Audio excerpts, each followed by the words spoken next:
विश्व प्रसिद्ध पुरी रथयात्रा महाप्रभुंक रथयात्रा पाई पवित्र अक्षय तृतीय आरंभ होईची रथ निर्माण कार्य। चलचंचल होई उठिची रथखला। महाप्रभुंक रथयात्रा पाई आगे चली रथ निर्माण काम। चतुर्थ दिन में रथचक पाई 28टी तुम्ब गोलेई काम शेष होईची। शाल पूजा परे अरकंटा पड़ा।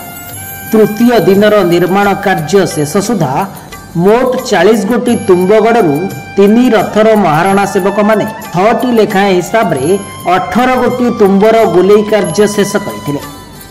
रविवार 68 जन निर्माणकारी रथ तैयारी रे जोग दैछन्ती। रथ खଳାରେ तुम्ब तैयारी चली। करती सेवक माने मोट 42 तुम्ब मध्यरु माप अनुसार 41टी तुम्ब काटी विश्वकर्मा माननकु जोगाइछन्ती।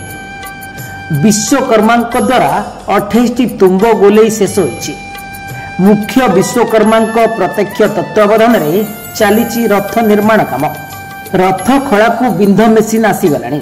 एहा परे चक्कर मझी अंश तुम्भरे सूता बाड़िया हेबो अर्थात दाग दिया। परे मापचुप हुई बिंध अनुकूल हेबो। सेपटे दौलवेदी स्थित 3टी अस्थायी शाल रे ओझा सेवक माने अरकंटा तैयारी आरंभ करिसेंती। तीन रथर 42 गोटी चक पई 42टी तुम्बर आवश्यकता थिबा बेले करती सेवक माने चतुर्थ दिन सुधा 41 गोटी तुम्ब गड़ करी जोगाउछंती। प्रथमे शाल पूजा करागला।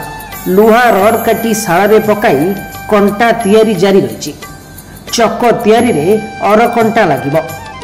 आज 38 जन विश्वकर्मा 6 ओझा 4 करती और 19 भोई सेवकों समेत रथ खड़ा सहायकों मिसई आज मोट 68 जन रथ निर्माण कार्य नियोजित होइतिबा श्रीमंदिर प्रशासन लोक संपर्क अधिकारी जितेंद्र महांती सूचना दैछन्ती। ब्यूरो रिपोर्ट सर्वसाधारण न्यूज।